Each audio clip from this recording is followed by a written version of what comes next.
अंतिम संस्कार को भरत भैया ने बड़े विधिवत ढंग से किया। तुलसी ने गाया कि तू हित भरत कीन जस करनी।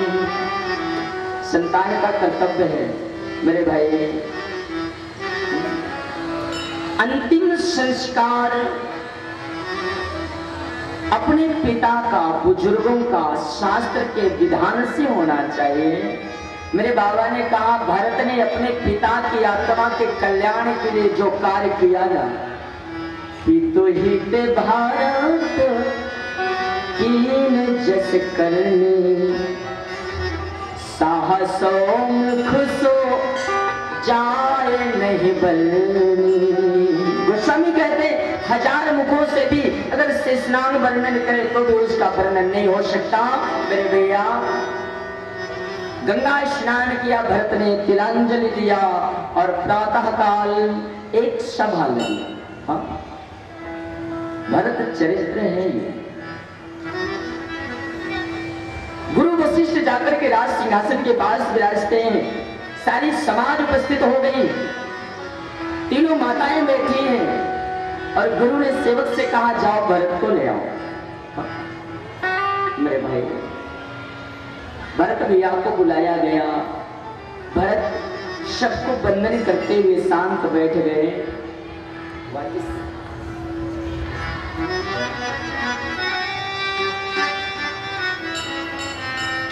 भरत शांत बैठे हैं भाई। गुरुदेव ने यहां पर एक आदेश दिया। गुरु ने कहा भैया तुम्हारे पिताजी से तुम्हारी माँ ने 2 वरदान मांगे हैं। सारी समाज उपस्थित है। शास्त्र कहता है गुरु के आदेश का पालन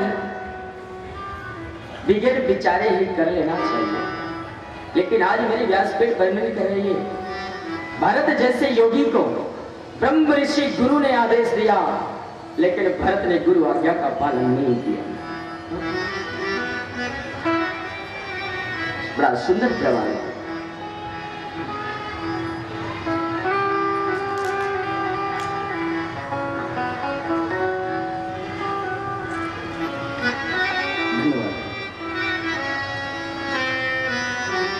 गुरु वशिष्ठ उच्च सिंहासन पर बैठे हैं और सबसे पहले भरत से कहते हैं भरत आपके पिता सोचने योग्य नहीं है, पिता के लिए तुम दुख मत करो। पहला शब्द भरत ने क्या कहा? गुरुदेव सोचने योग्य कौन है? वशिष्ठ कहते हैं सोचिए विप्र जो वेद विहीना। बोले ब्राह्मण वो सोचनीय है जो वेद के मंत्रों को ना जानता हो, धर्म आचरण न करता हो, तजे निज धर्म विषय लय लीना।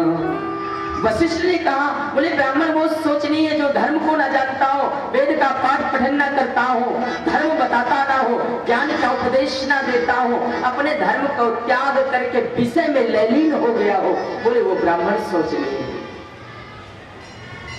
दूसरा सोचिए वैस, सारे धर्मों को बताया गुरुदेव ने। बोले वैस वो सोचनीय है। सोचिए वैस कृपण धनवानु, जो ना भगत शिव जो ना अतीथ प्रिय भगत कृशानु। मेरे भैया गुरु वशिष्ठ कहते हैं भरत वैश्य वो सोचनीय है जो धनवान होते हुए भी कृपण हो, हाँ धनवान होते हुए भी कंजूस हो। सोचिए वैश्य कृपण धनवानु जो न भगत शिव धर्म कृशानु, जो भक्ति न करता हो, धर्म पर अपना कदम न बढ़ाता हो, वो वैश्य सोचनीय है। जो अतिथि का सत्कार न करता हो वो वैश्य सोचनीय है। मेरे भैया अतिथि हमारे जीवन का देवता है। गुरु वशिष्ठ यहाँ पर कहते हैं जो न अतिथि प्रिय। हाँ पहले की परंपरा में देखता हूँ, मेरा विचार मेरा अनुभव आ रहा है। हाँ पहले हर ग्रह में हर घर के सामने लिखा रहता था ना, अतिथ्य देवो भव। अतिथ्य देवता है। और देश ने कितनी तरक्की कर ली, देश ने इतनी ज्यादा तरक्की की प्यारे कि जहां पर अतिथ्य देवो भव लिखा रहता था वहां अब लिखा रहता है कुत्ते से सावधान। लिखा रहता है ना। पहले शास्त्र क्या कहता है? पहले शास्त्र का नियम है, घर के व्यक्ति दरवाजे पर बैठते थे कि कोई कुत्ता ना घर में घुस आए। अब किसी कुत्ते को बिठा करके रखते हैं कि कोई व्यक्ति ना हमारे घर में घुस आए। बड़ी विचित्र देश की प्राथमिकता में देख रहा हूं मेरे भाई। क्यों? कुत्ता भी कोई बुरी चीज नहीं है। मेरी आज व्यासपीठ इस बात पर विचार करेगी। कुत्ते का चाटना, शास्त्र कहता है पहले घर में गौ पालन होता था। हर शास्त्र का नियम है घर में प्रथम जो फूल का प्रथम रोटी बने वो गौ ग्लास के लिए जाना चाहिए, गौ के लिए जाना चाहिए। लेकिन आज हम अपने घर में पहले भोजन करा के डीओजी साहब को बिठाते हैं, पहले आप करो। ये देश ने कितनी बड़ी तरक्की कर ली। शास्त्र कहता है कि कुत्ते का चाटना नर्क का सूचक है, नर्क की ओर ले जाएगा, और गाय का चाटना परमात्मा की प्राप्ति करा देगा। ये शास्त्र का मत है। कुत्ता दो प्रकार के होते हैं, कुत्ते दो प्रकार के हैं। मैं अपने आप को भी कुत्ता कहता हूं और आपको भी कुत्ता कहता हूं। कैसी रही? आप सब कुत्ते और मैं भी कुत्ता। लेकिन मेरे भैया, कुत्ता बनना बुरी बात नहीं है। एक होता है पालतू कुत्ता और एक होता है फालतू कुत्ता। दो कुत्ते होते, चार पैर दोनों के हैं। पालतू कुत्ते में क्या अंतर है? उसके गले में बेल्ट पड़ा है और उसको मालिक जैसी व्यवस्था में खुद नहीं रहता उतनी अच्छी व्यवस्था में कुत्ते को बिठा के रखता है। पालतू कुत्ता ऐसा है और फालतू कुत्ता, बोले फालतू कुत्ता दर बदर की ठोकर खाता घूम रहा है, कोई इधर मारता है कोई उधर मारता है। हाँ मेरे भैया, कुत्ते भी बने पर फालतू मत बने, पालतू कुत्ते बने। पालतू कैसे? पालतू कुत्ता जो है ना, अगर उसको कोई मारे तो मालिक तुरंत आ जाएगा, तूने मेरे कुत्ते को क्यों मारा? हाँ बोलते ना, तूने मेरे कुत्ते को क्यों मारा? और फालतू कुत्ते को कोई कुतना भी मारता रहे, कोई कहने वाला नहीं है कि तूने क्यों मारा। भाई कुत्ता तो वो भी है ना। दोनों कुत्ते ही है मेरे भैया। मैं कहता हूं पालतू कुत्ते और फालतू कुत्ते की पहचान क्या है? बेल्ट ही एक ऐसी वस्तु है जो पालतू कुत्ते की पहचान है। कानून भी कहता है ना, आपका कुत्ता पालतू बाहर घूम रहा हो, उसके गले में बेल्ट ना हो, कोई मार दे और आप बोलो कि इसको क्यों मारा आपने, तो प्रश्न बनता है कि तेरा पालतू है तो तूने बेल्ट क्यों नहीं पहना रखा इसके गले में? हाँ यही तो पहचान है ना मेरे भैया। फालतू कुत्ते नहीं, पालतू कुत्ते बनो। हम अपने परमात्मा के पालतू कुत्ते हैं, लेकिन हर कोई नहीं। जिसके गले में तुलसी की माला पड़ी है, जिसके गले में रुद्राक्ष की माला पड़ी है, वो मेरे राम जी के नाम का बेल्ट है। और उस साधक को अगर कोई मारता है तो मेरा परमात्मा कूद पड़ता है उसे बचाने के लिए। ध्यान देना, पर फालतू कुत्ते को मारने में कोई नहीं बचाता। संबंध परमात्मा से हो जाए ना, वो सराहनीय है। देश ने आज इस मिलावट के दौर में बड़ी बड़ी विचित्र दशाएं देख रहा हूं मैं। हाँ खाने पीने की वस्तुओं में, हर चीजों में मिलावट चल रही है, हर एक वस्तु में मिलावट चल रही है मेरे भाई। जीने के लिए शुद्ध भोजन क्या, अनुभव मेरा कहता है कि मरने के लिए शुद्ध जहर भी नहीं मिलता। हाँ और आजकल तो ऐसी मच्छर भी प्यारे गुड नाइट पे बैठ के मीटिंग करते हैं। हाँ? कितनी भी गुड नाइट लगा ले, लेकिन हरे हरे इतनी ज्यादा देश ने तरक्की की है। क्यों? क्योंकि हमारा मार्ग सत्य की ओर है, हमने सत्य को नहीं पहचाना। गुरु वशिष्ठ कहते हैं ना, सोचिए बयास कृपण धनवान, जो ना अतिथो प्रिय भगत कृषाण।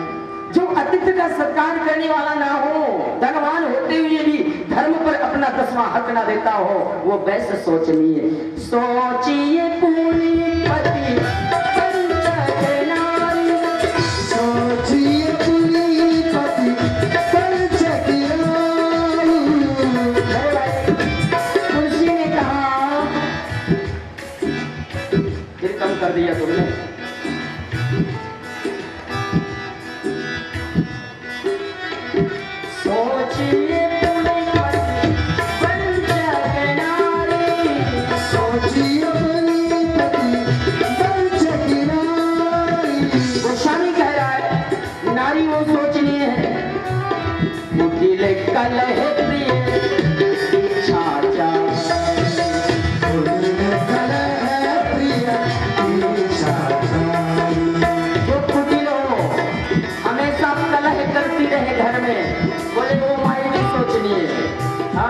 लेकिन हर सोच लिए नहीं, आप सब सोच लिए नहीं हो, अपने लिए मत बना लेना कि महाराज जी हमारे लिए कह रहे हैं। हाँ, क्योंकि मैं सबसे ज्यादा आप लोगों से डरता हूँ। हाँ, मेरी अभी पीछे जबलपुर में कथा विशाल यज्ञ में हो रही थी, बहुत भीड़ थी, और कथा में, मेरी कथा में सामने एक माता राम बैठी, उनका बालक खो गया, और माता राम खड़ी होकर के बच्चे को आवाज लगाने लगी। मैंने कहा माई बैठ जा, शोर मत मचा, थोड़ी देर में आ जाएगा। थोड़ी देर तो बैठी, दोबारा फिर खड़ी होकर शोर मचाने लगी। मैंने कहा माता राम क्यों अल्लाह कर रही है? माता जी घूर के देखी मेरी ओर, और कहती है 4 घंटे से तू अल्लाह कर रहा है, शोर कर रहा है, तो मैं तुझे बोली कुछ बोल। तो वहां की बोला, आप लोग नहीं बोलोगे, आप तो जननी हो। हाँ, गोस्वामी कहते हैं गुरु वशिष्ठ के उपदेश चल रहे हैं। भरत भैया से लास्ट में वशिष्ठ कहते हैं परशुराम पितु आज्ञा राखी। भरत, परशुराम ने पिता के आदेश का पालन किया, और किया क्या? मारी मातु वेद सब साखी। परशुराम के पिता ने आदेश दिया परशुराम अपने माँ का मस्तक काट ले। परशुराम ने माँ का मस्तक काट लिया। हाँ, बोले पिता का आदेश मानने वाले संतान संसार में बहुत हैं। परशुराम ने माता का मस्तक काट दिया था, लेकिन परशुराम के तप में इतनी बड़ी क्षमता थी, उन्होंने सोचा कि मैं पिता की आज्ञा का उल्लंघन नहीं करूंगा, मस्तक काटा, लेकिन भजन में इतनी बड़ी उनकी क्षमता थी कि काटने के बाद माता का मस्तक तुरंत जोड़ भी दिया उन्होंने। हाँ, ये सामर्थ्य था उनके अंदर मेरे भाई, सत्य था उनके जीवन में। गुरु वशिष्ठ कहते परशुराम ने पिता का आज्ञा पालन किया, और तुम्हारे पिता ने भी आदेश दिया है राज सिंहासन पर बैठो, यही तुम्हारे पिता का आदेश है। भरत कहते हैं गुरुदेव आपका भी आदेश है? बोले हाँ, मेरा भी आदेश है। शास्त्र कहता है कि जब भरत जैसे योगी को ब्रह्म ऋषि गुरु ने आदेश दिया, तो गुरु की आज्ञा का पालन भरत ने क्यों नहीं किया? हाँ मेरे भैया, भरत खड़े हुए और सबकी ओर देखने लगे, सबकी ओर देखा, सारी समाज ने कह दिया भरत तुम राजगद्दी पर बैठो, लेकिन मेरे भाई अवध में जितने लोग कह रहे हैं ना कि भरत राजगद्दी में बैठ जा, वो सब केवल मुंह से कह रहे हैं, अंदर आत्मा से नहीं कह रहे। हाँ, क्यों? क्योंकि जिनके जीवन से राम दूर हो गया। हाँ, भरत कहते गुरुदेव मोहि हठराज देहु तुम्हें जब ही ये रसा रसा कल जई है तबही। मुझे जबरदस्ती अगर आप राज सिंहासन पर बिठाओगे तो गुरुदेव ये पृथ्वी रसातल को चली जाएगी। क्यों? क्योंकि ये सारी अवध के अंतर आत्मा में जो राम का वियोग है, मां पृथ्वी भी नहीं चाहती कि भरत गद्दी पर बैठे। क्यों? क्योंकि राम का वियोग में ये पृथ्वी भी रो रही है। हाँ। शास्त्र कहता है भरत ने आज्ञा का पालन नहीं किया मेरे भैया।